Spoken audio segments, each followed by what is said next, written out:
ನಮಸ್ಕಾರ. ಉತ್ತರ ಕನ್ನಡ ಜಿಲ್ಲೆಯ ಸುಪ್ರಸಿದ್ಧ ದೇವಸ್ಥಾನವಾದಂತಹ ಮುರುಡೇಶ್ವರ ದೇವಸ್ಥಾನದಲ್ಲಿ ಇಂದಿನಿಂದ ವಸ್ತ್ರ ಸಂಹಿತೆಯನ್ನು ಜಾರಿಗೊಳಿಸಲಾಗಿದೆ.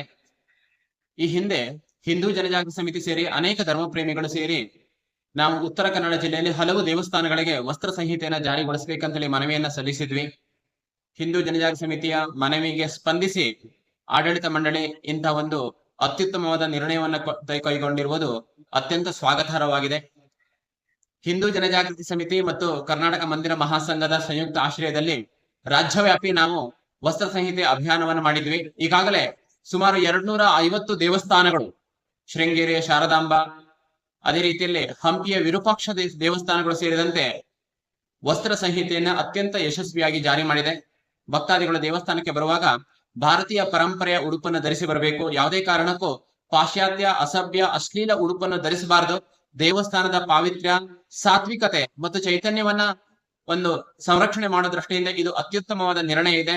ಇಂತಹ ನಿರ್ಣಯವನ್ನ ಎಲ್ಲ ದೇವಸ್ಥಾನಗಳು ಅಂಗೀಕಾರ ಮಾಡ್ಬೇಕಂತ ಹೇಳಿ ಹಿಂದೂ ಜನಜಾಗೃತಿ ಸಮಿತಿಯ ಪರವಾಗಿ ಸಮಸ್ತ ದೇವಸ್ಥಾನಗಳಲ್ಲಿ ನಾವು ವಿನಂತಿಯನ್ನ ಮಾಡ್ತೇವೆ.